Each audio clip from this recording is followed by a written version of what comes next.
Welcome to the Waiting Warriors podcast.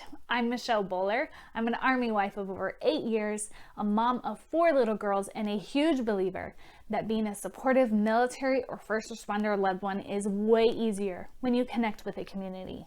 In addition to sharing some of my own insights and journey, I have set out to interview waiting warriors around the world so we can all learn together from their triumphs and their struggles. Together, we can do so much more than just survive. We can thrive. And that is what being a waiting warrior is all about. Hey, Waiting Warriors, welcome to another week on the Waiting Warriors podcast for this special Memorial Day episode with Gold Star mother, Debbie Lee. Welcome to the show, Debbie. Thank you so much for having me, Michelle. I am so excited to have you. Austin and I have been fans of America's Mighty Warrior for a while, and I'm excited to share you with all the Waiting Warriors. Debbie is a Gold Star mother, like I said, whose son was the first Navy SEAL killed in, I'm reading like OIF, Operation Iraqi Freedom. I almost said just the acronym. I try really hard for you guys to just do, not just do acronyms. Right. Because that's kind of the worst when you're in a conversation and they say someone doesn't know what it is. Yeah. Yeah. So Operation Iraqi Freedom, and she's the founder of America's Mighty Warriors, which is a wonderful program that we'll talk about later. So go ahead and grab some tissues, but don't leave if you're like, oh, but I don't want to cry. This story is amazing, and it's more than just a sad story, if that makes sense.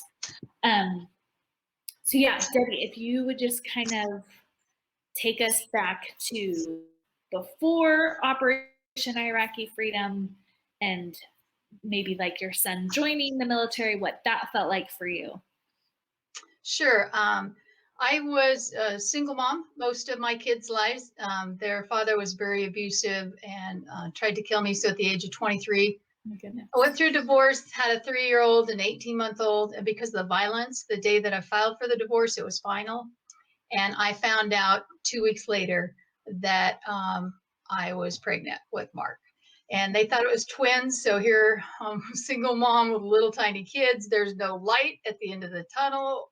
Yeah. And now I think I'm going to have instead 2 kids, 4 kids. And they heard 2 heartbeats all the time. And I always told people, now that they knew Mark, you know why they thought there was 2 heartbeats, because he was just very active, always pushing the envelope on the edge, not a bad kid, but just had tons of energy. And obviously this was, Mark would have been 43. So quite a few years ago, they didn't do ultrasounds like they used to do when you got pregnant, and, right away they did an ultrasound.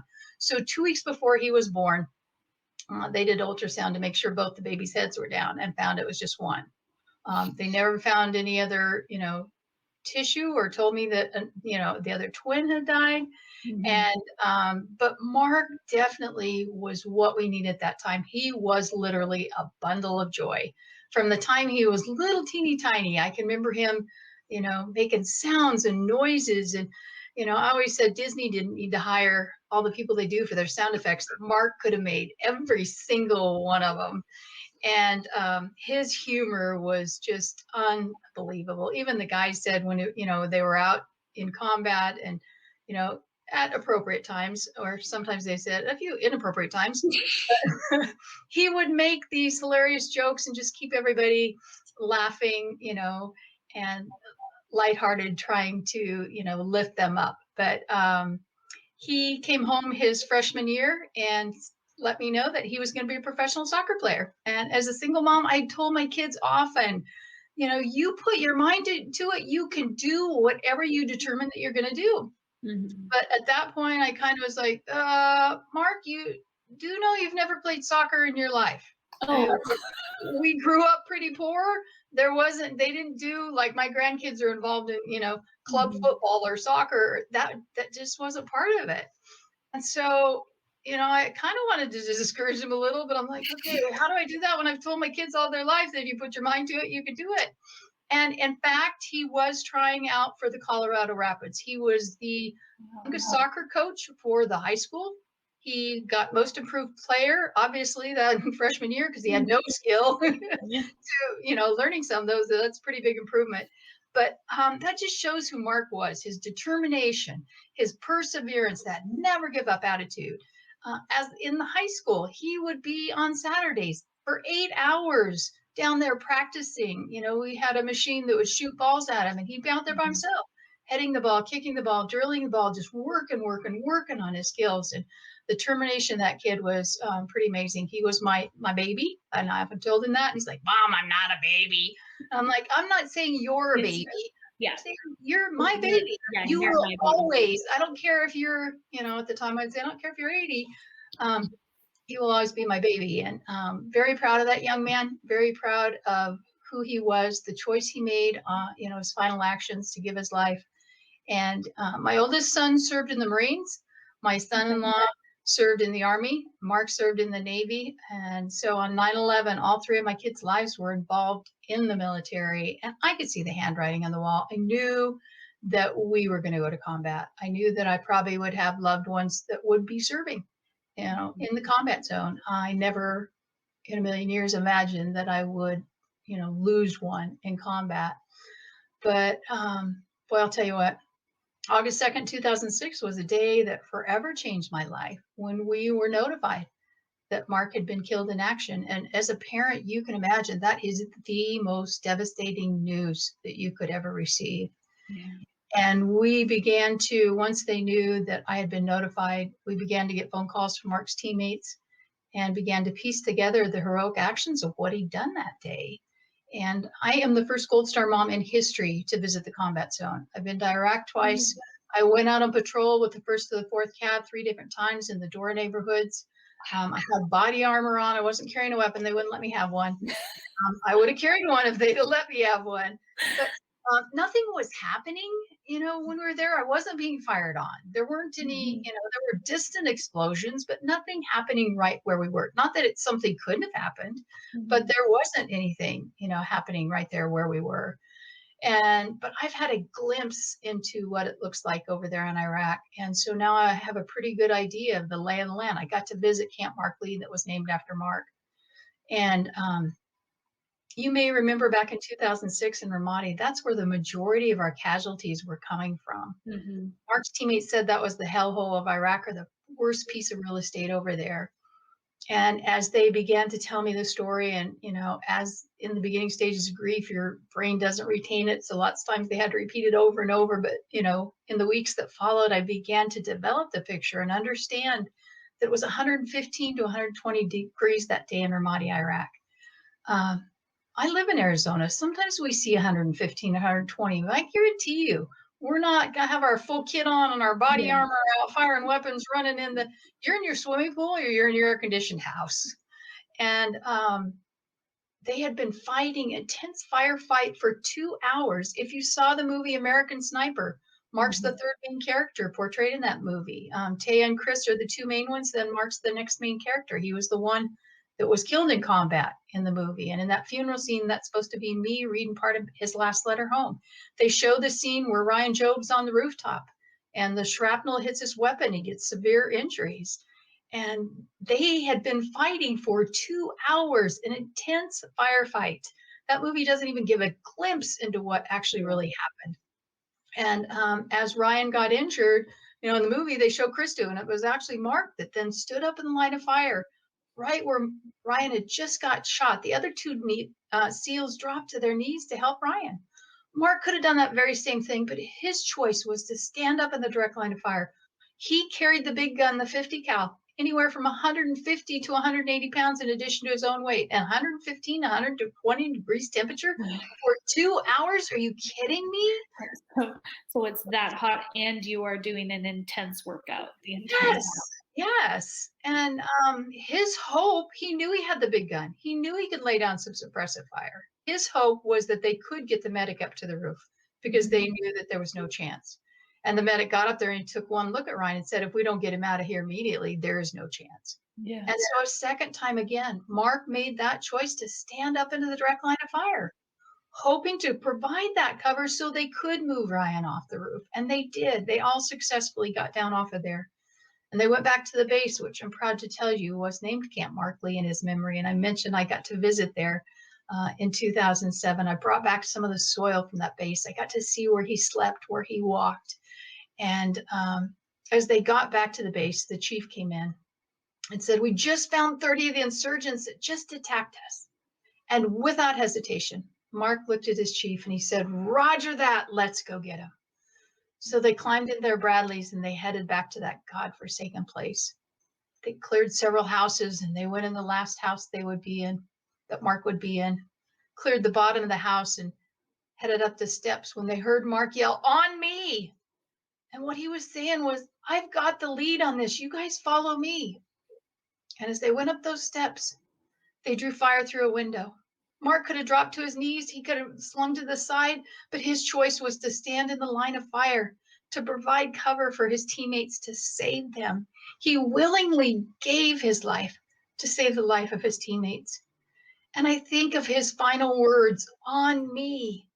And as we came into COVID about a year ago, I was trying to figure out how we were going to continue as a nonprofit, how I was going to be able to get to our veterans who are struggling and hurting, because now I can't travel to get to them. And I thought of those words, and we started a podcast that was called On Me 20. And I was like, okay, I'll follow Mark's example. I'll say, "On me. Okay, guys, follow me. We are not going to sit and have a pity party in the midst of this. We're not going to focus on those things that we can't control. We're going to stay focused on what we can control. We can't control COVID. We can't control the jobs that have been lost. We can't control the businesses, but we can control our response. We can control our plans for the future." I couldn't control. We lost $375,000 just in fundraising events that we had to cancel. And so as we started this process, my hope was that others would say, "On me. Okay, in my home, you guys follow me. I'm going to take the lead at work, at church, wherever they were at." And I think that's such an important term. Obviously, it's a military term, but it's a perfect example of that leadership and who we need to be. And as I said, the most devastating day of my life was August 2nd, 2006. Mhm. And there is no deeper pain than the loss of a child. And I could have curled up in a ball. I could have felt sorry for myself, but that wouldn't have brought Mark back. You know, I could have, it would physically have made me sick to be that worried and stressed, and nobody'd think and want to be around me. That's not how God wired me. And so my choice was to put on Mark's boots and pick up his weapon and stay in the fight for every man and woman that served, stay in the fight for every other family who's lost a loved one. And Mark's name the meaning of the name Mark is mighty warrior. And I don't think that's a coincidence that that's his name. He used to laugh at me because the way I got his name was when I was in the hospital. I mentioned I'm a single mom now. I'm there by myself. I had surgery the day after Mark. And so I'm like, okay, I've got insurance. I've got little kids. That's what they used to ask you. Do you have little kids at home? Uh-huh. You're not going to send you home as early. And so I'm like, oh, good. I should be here 3 or 4 days before I'm thrown into the world of 3 little kids by myself. And they came in the day after Mark was born and they said, "We need your hospital bed. You need to go home." I'm like, no, no, no, no, no. I'm a single mom and I don't have any help at home. And they're like, "I'm sorry. We need your bed, but you have to name the baby." I was sure Mark was twin girls. And so when I found out there was only one, I still felt like it was girls. So I only had girl names picked out. And when I had a boy, I'm like, oh no, I don't have someone to say, "Well, what do you think about this, honey? What should we name him?" And he was born in March. And on my tray table was the menu for me to select my food for the day. And the H was covered up and I saw Mark.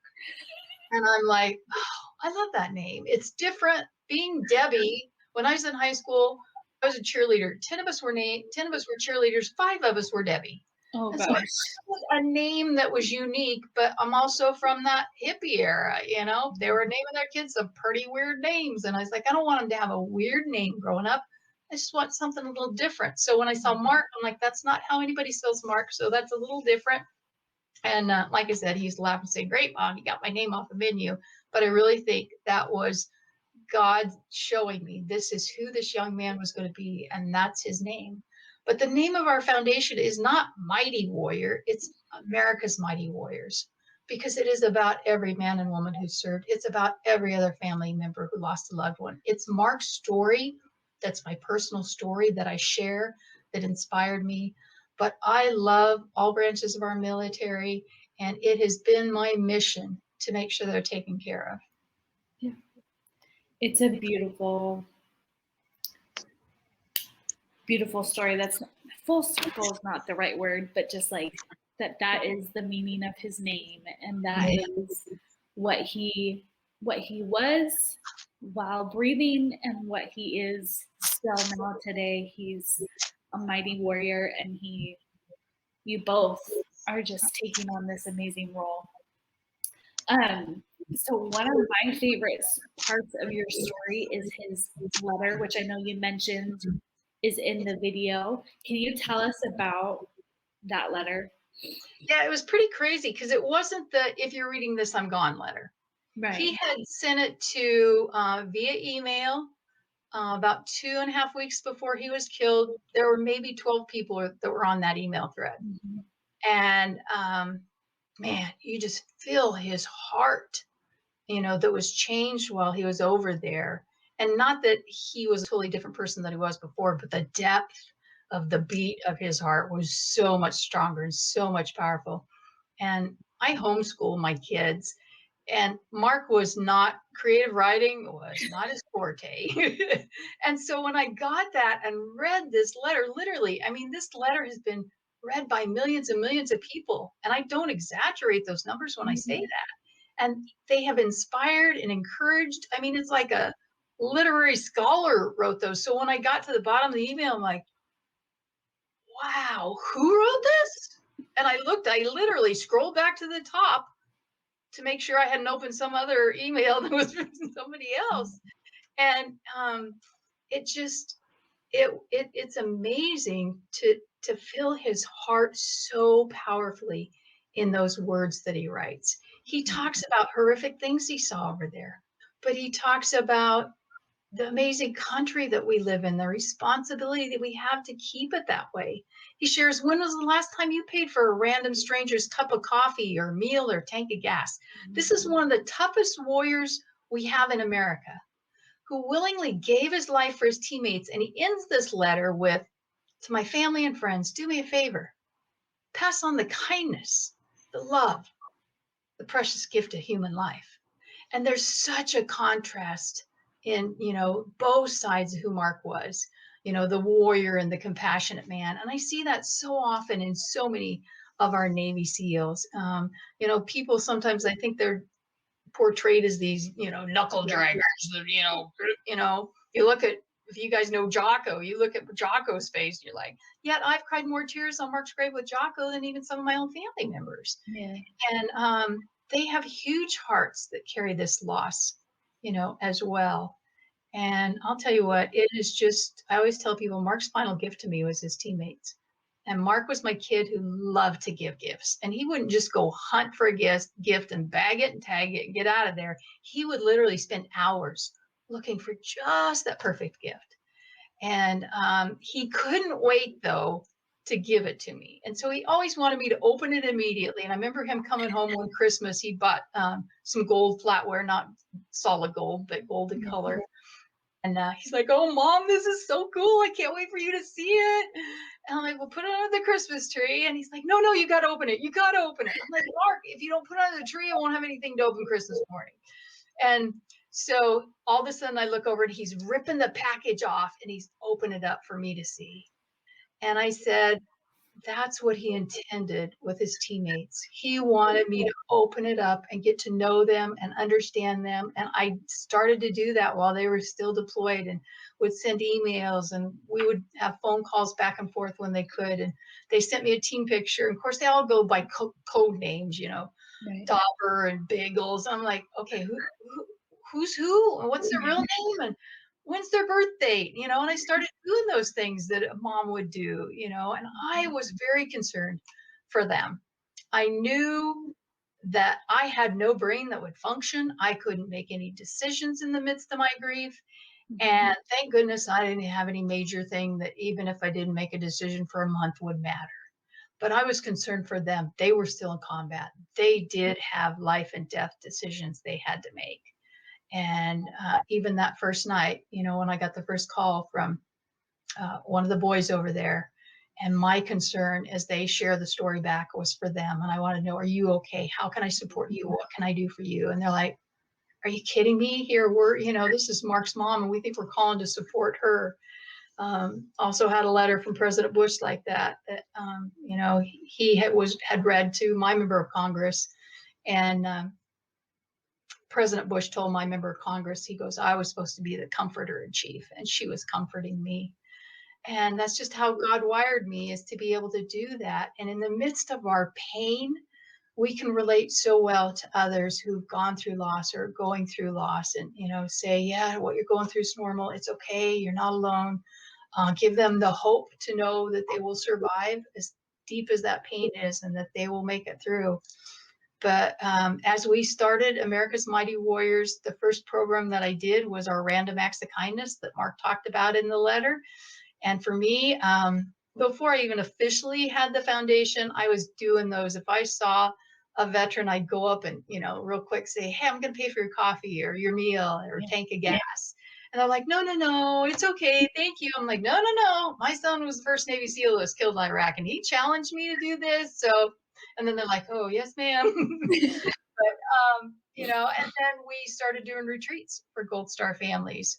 We have 2 homes, one, the Heroes Hope Home and Serenity Hope Home. One's in Arizona, one in Florida, where Gold Star families can come stay for free. And we just love on them, let them know we'll never forget their hero, and we won't forget them. We do a lot with our veterans that are struggling with post-traumatic stress and traumatic brain injury. We're paying for hyperbaric oxygen therapy, hormone and vitamin therapy. So natural things that are healing their bodies. So many of the therapies that are out there right now that our veterans are trying are just masking the symptoms. They go to the VA, they're filled with all these prescription drugs.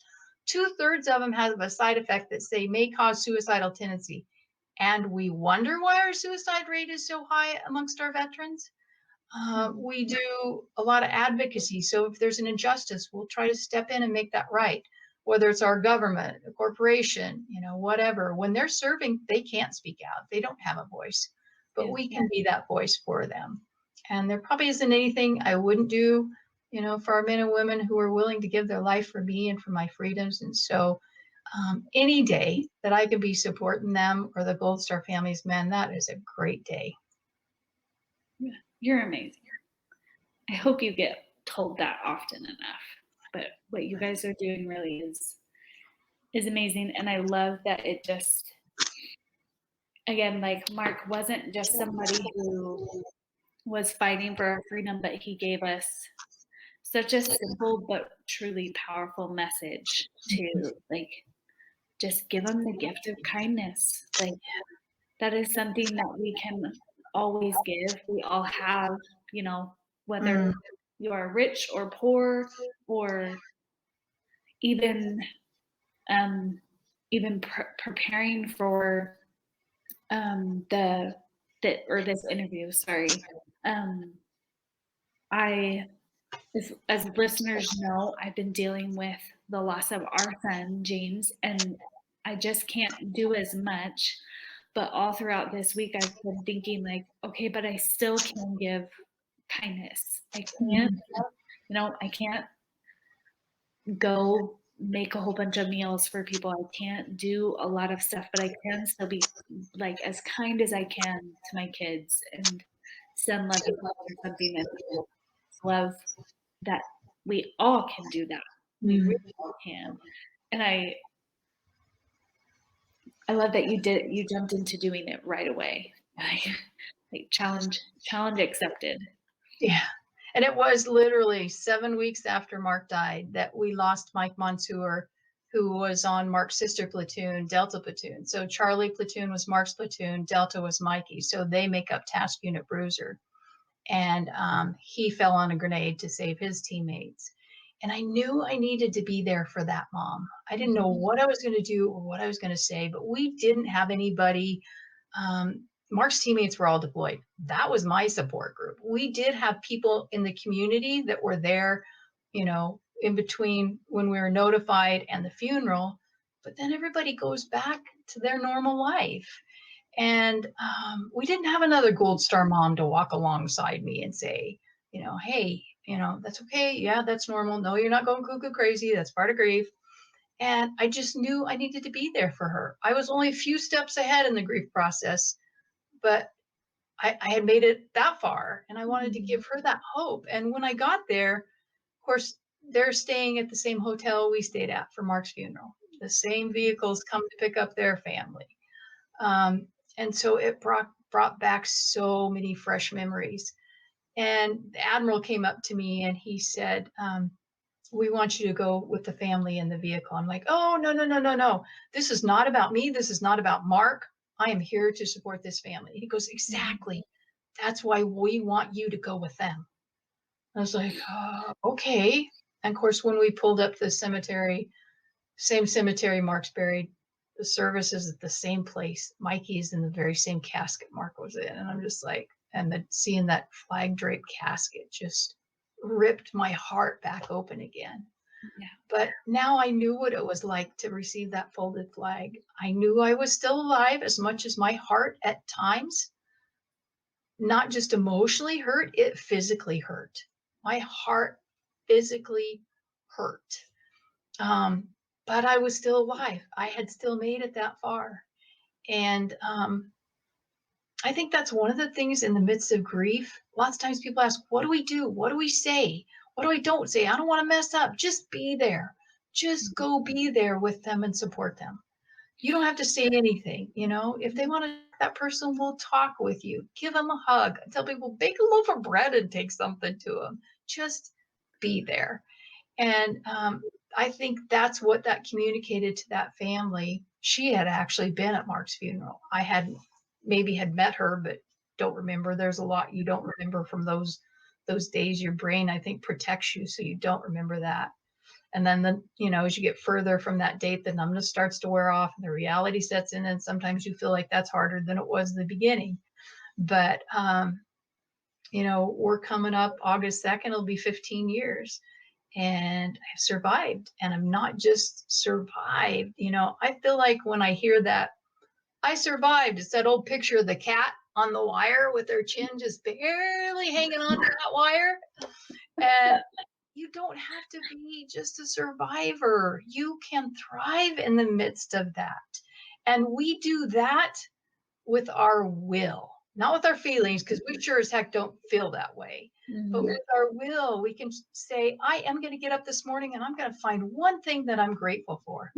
I am going to go for a walk around the block today. I'll tell you what, in the beginning, I didn't want to get out of bed.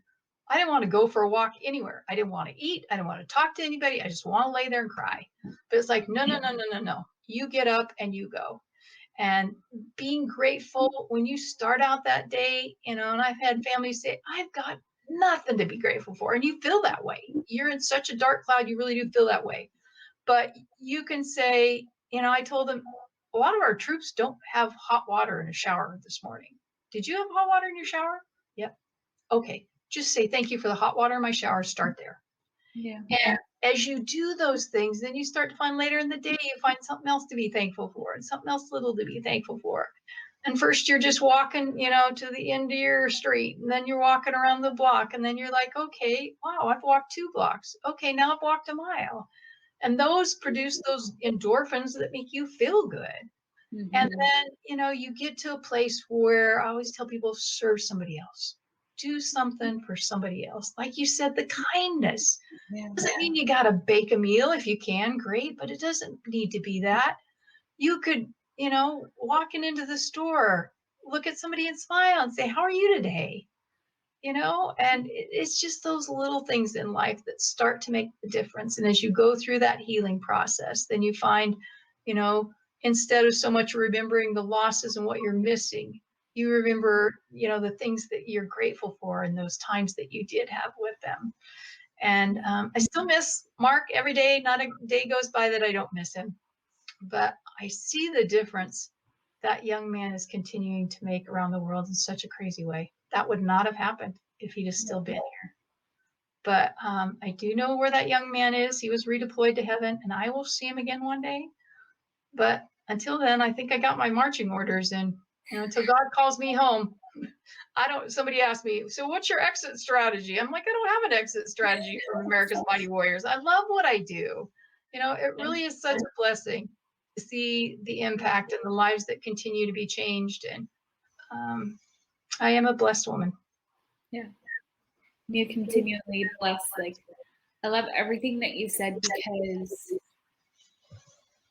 I mean, obviously that is applicable very, very deeply in a very real way to my situation.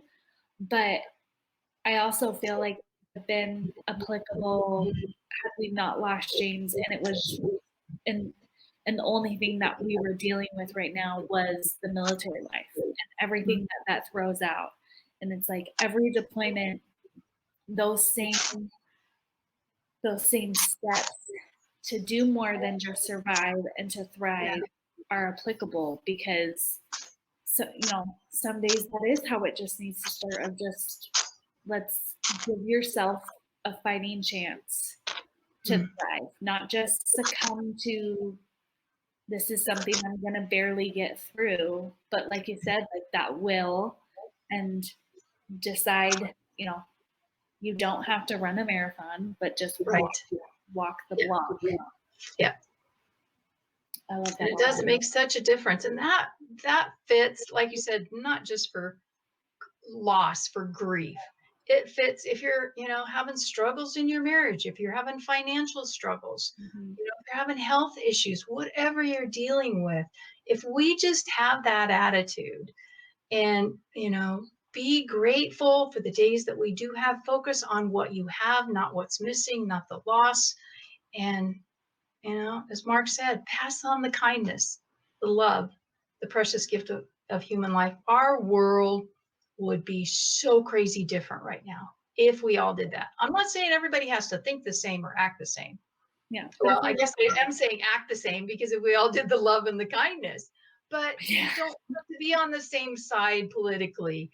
We don't all have to look just the same, but we could do that simple thing. And oh my Lord, our world would be a different place. Yeah, it really would. And just imagine, like, how different would your family be if you made that the center? How different would your neighborhood be if you just, made that your model? Like, it's contagious, and people just can't help but join along. Like, you can't get cookies from a neighbor and loving notes without either passing it back or to somebody else. Yeah. I love it. So is that your key to thriving? I feel like you kind of answered the question already. Yeah, I think that is. It's, it's a choice with your will. When your feelings don't feel that way, your feelings will follow along. Obviously, I'm a believer, so God gives me the strength to do what I do each and every day. I wouldn't be here without Him, but that's part of that will that He's given me. And, why would we want to sit back and feel sorry for yourself all the time? I know there are people that, and I'm not saying that pain's not there, because the pain's real, but you can choose what you do with that. Why would you want to just sit around and feel sorry for yourself all the time? It just, you've got, and you've got to go through the grieving process. You can't ignore it. And that's not what I'm saying at all. I'm not saying I woke up and said, oh, I'm just going to do this and I'm going to be fine and I don't hurt anymore, because you don't get to the healthier side of grief unless you go through the process. You can't avoid it. You can't go around it, over it, under it. You got to go right straight through it. Yeah. But I think that's what then I did, hit that head on and went right straight through it, because there's different types of grief, different timing of grief. You can't look at one person. I've read books before, and part of this I read a lot when my husband died 26 years ago.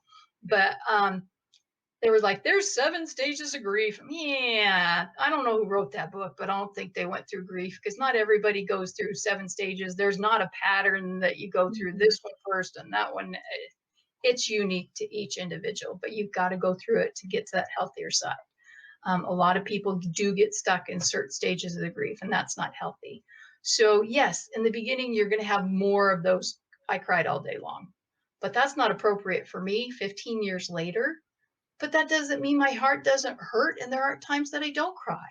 But I have a plan. When that happens, it's like I use the example of the pressure cooker, but I think now we're getting enough young kids that I speak to that I'm like, do you know what a pressure cooker is? But it was this big pot that had this little thing that went on top. And when the pressure needed to be released, it spewed out of there and it made this whistling sound. And I said, that's the way grief is. If you don't let it release, that pot's going to blow up. And so you have to do those things that release it. Tears are part of that healing process. So when you feel like crying, cry. But for me at 15 years, it should better be a shorter time of a cry. And then I have a plan that I get up and go do random acts of kindness in Marc's memory. Man, that always makes me feel better when I'm doing that. So thanks, Marc, for giving me that way to be able to cope better. But that may not work for someone else. So you have to have that strategy and that plan, just like you would for anything else in life. When those times happen, how long am I going to allow myself to cry? We get close to Marc's anniversary and there's lots of pictures that pop up and I just want to go back through old pictures. I think, oh, how much I miss him. And that's like, okay, you got 15 minutes to look at pictures. Then you're done. You're not going to sit here all day long and look at pictures and make your heart sad. Again, as I said, in the healing process, I've probably gotten to the point now where it's joyful memories. I look at it and, chuckle about, oh yeah, I remember when he was doing this or when this happened. But you've got to have that strategy for grief, just like you would anything else in life. Yeah. I was going to say, it's like, I know most of the listeners, I think we all at some point go through a grief process. Hopefully very few of us lose a son. Yes. But we all have to process really big life things that just can be completely consuming. Like for some people that is a deployment. For some people that is, a move. For some people that is just making new friends. Like or even non-military related things, but you're dealing with them away from family, like where that your family is your big thing. Like we all deal with really big things,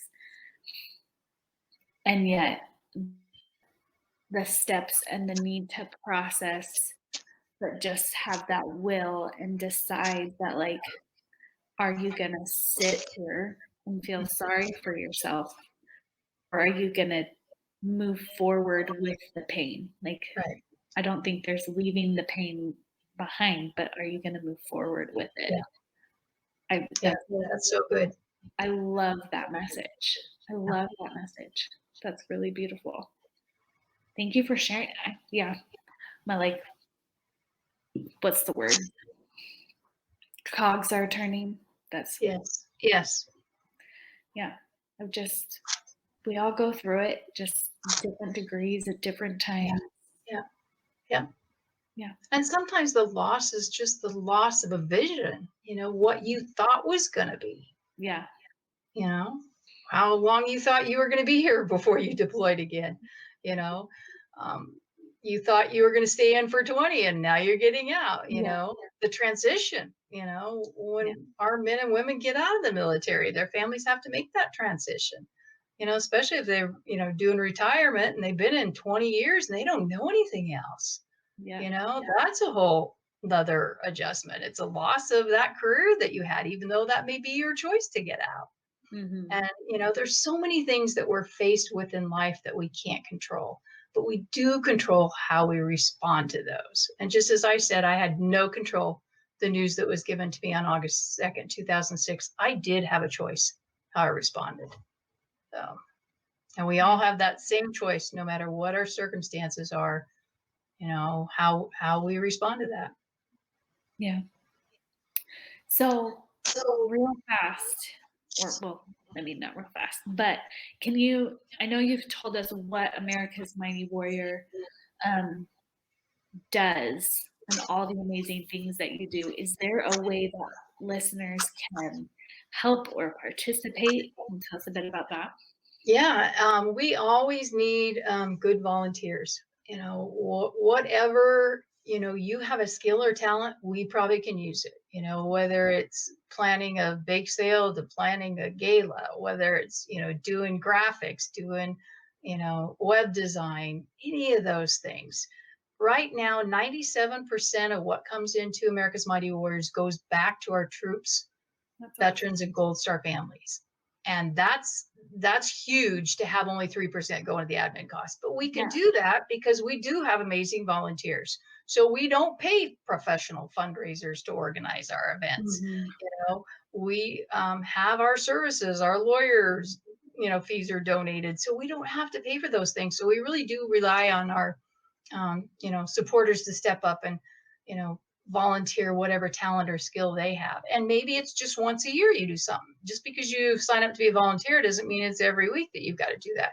If you're here locally and can come help in the office, you know, great. If you can, you know, help us pack the, you know, care packages we send to our troops or the ornaments we send to our Gold Star families at Christmas, awesome. We could use you here in the office. We always need people that help promote us. You know, I don't care who you are. You don't have to be in advertising to help promote us. You know, one voice can tell one other person, hey, I heard the story of this lady.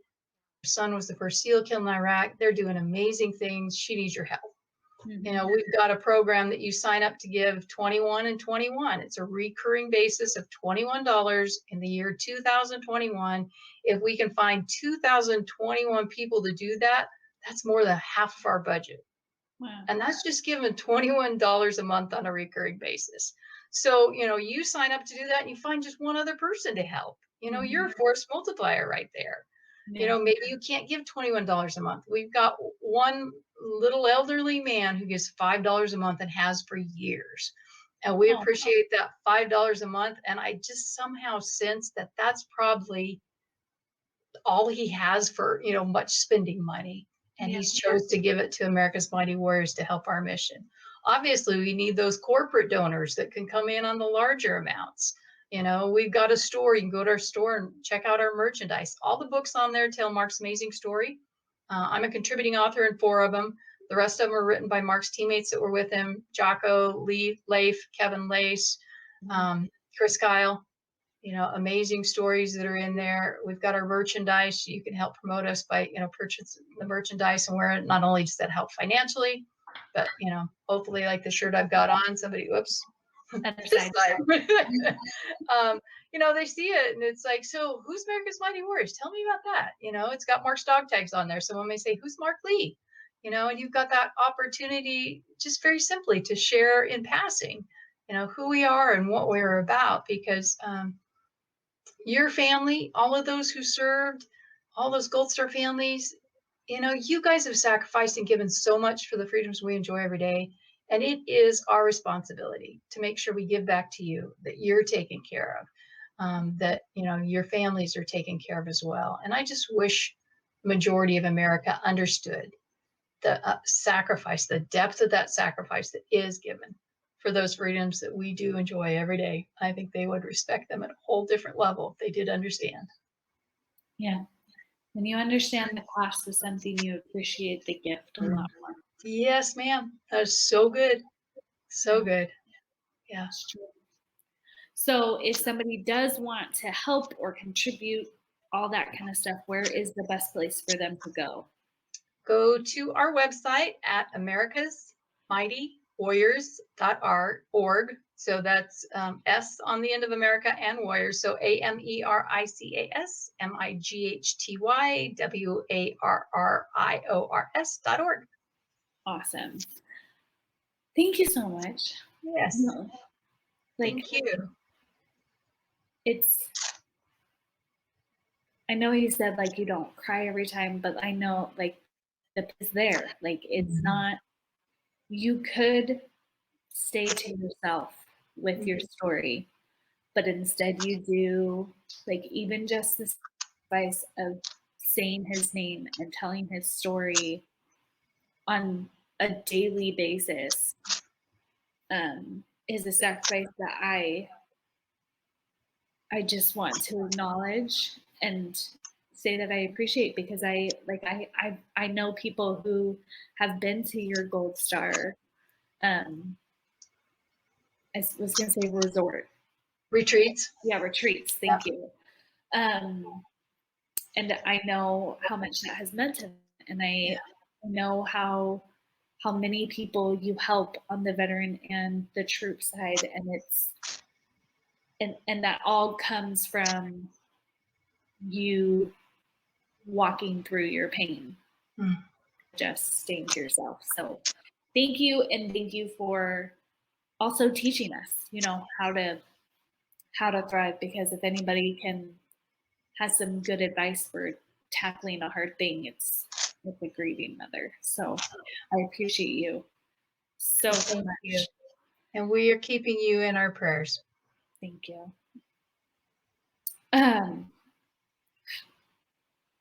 Yeah, it's just hard, but just taking one day at a time. And like you said, like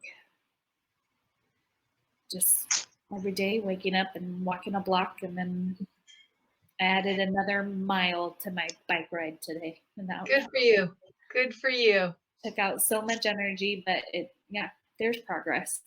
Yes. Right, eventually. Good for you.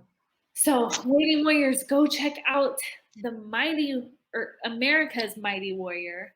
It really is a wonderful cause.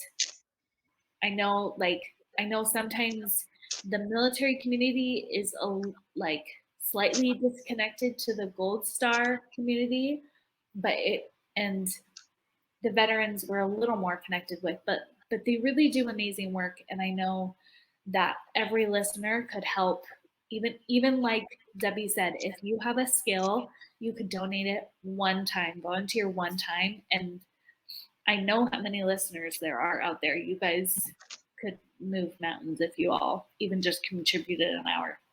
Yeah. So go check that out. And again, Debbie, thank you so much. And remember, guys, just because it is hard does not mean it has to be miserable. Thanks again, Debbie. Amen. Have a great day. You too. If you love Red Friday, remember everyone deployed, but are like me and not totally loving everything you're seeing online or at the PX, I would love for you to check out my Red Friday design.